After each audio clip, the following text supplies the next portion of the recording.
दशावृतेषु सुरवीरविपालयन्तम् लक्ष्मी सहस्रशतसंभ्रमसेव्यमानं गोविन्दमादिपुरुषं तमहं भजामि।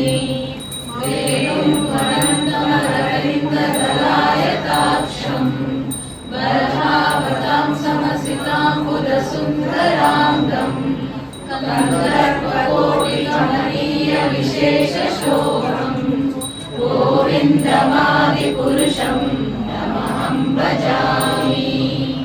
आलोलचन्द्रकलशध्वनुमाल्यवंशी रत्नाङ्गदं प्रणयकेलिकलाविलासं श्यामं त्रिभङ्गललितं नियतप्रकाशं गोविन्दमादिपुरुषं तमहं भजामि।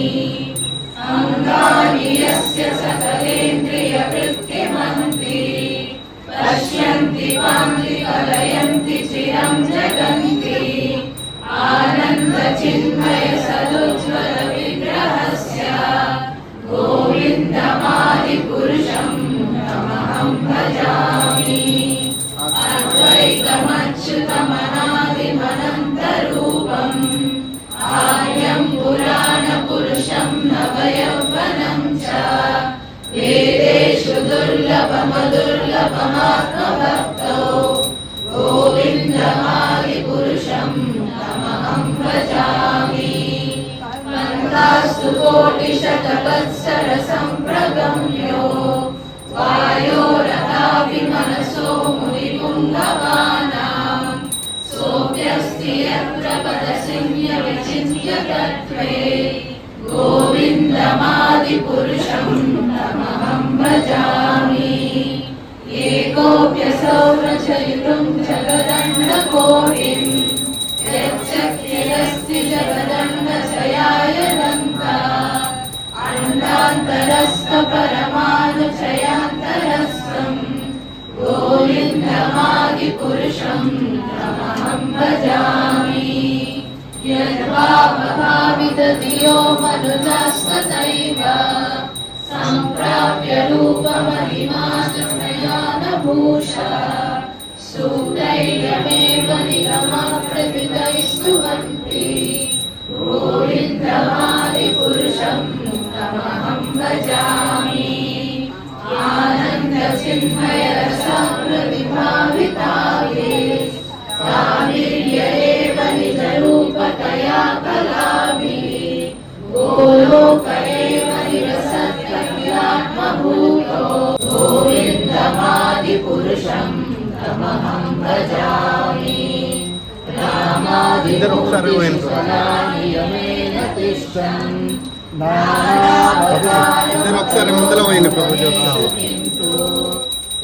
तमहं भजामि। यस्य प्रभावभवतो जगदण्डकोटि कोटिशेषवसुधादिविभूतिभिन्नं तद्ब्रह्मनिष्कलमनन्तमशेषविशेषयोगात् सञ्जायते न हि तथा कुतस्ति हेतो यशम्भुतामपि तथा समुपैदिकार्यात् गोविन्दमादिपुरुषं तमहं भजामि। दीवाचिरेव निशान्तरमभ्युपेत्य कारणार्थवदेव जटिस्मयोगा इन्द्रामनन्तजगदण्डसलोमकूपः आधारशक्तिमवलम्ब्य परं स्वमूर्तिं गोविन्दमादिपुरुषं तमहं भजामि। यस्यैकनिःश्वसितकालमुदावलम्ब्य जीवन्ति लोमविलजा जगदास्तदात्ममनसीति जगत्त्रयाणि यस्मात् भवन्ति विभवन्ति विशन्ति यं च गोविन्दमादिपुरुषं तमहं भजामि। यच्चक्षुरेषु सविता सकलग्रहाणां गोविन्दमादिपुरुषं तमहं भजामि। यं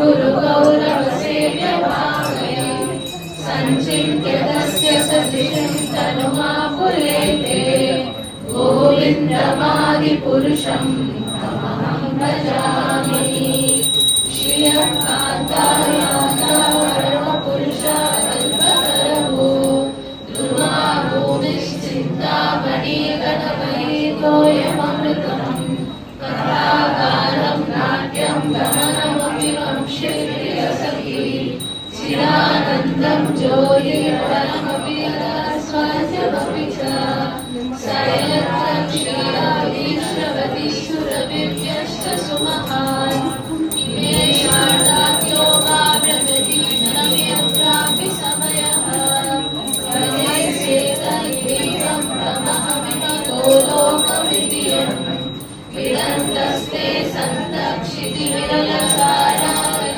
సో చైతన్య మహాప్రభు ఆయన యొక్క పార్షదులతో కలిసి సంకీర్తన్ మూమెంట్ స్టార్ట్ చేస్తారనమాట. ఆయన గయా నుండి రిటర్న్ అయిన తర్వాత ఆయన భక్తుడు అయిపోయాడు అని తెలియగానే అందరికన్నా ఆనందపడ్డది ఎవరండి? అందరికన్నా ఎక్కువ ఆనందపడ్డది ఎవరు? అద్వైతాచార్య ఇంకా శ్రీవాస్ పండిత్. ఎందుకంటే వాడు ప్రార్థన చేశారు కానీ భగవంతుడికి చైతన్య నిమాయి కనుక భక్తుడు అయిపోయాడంటే అంతకు మించిన సంతోషం మాకు లేదు అని వాళ్ళు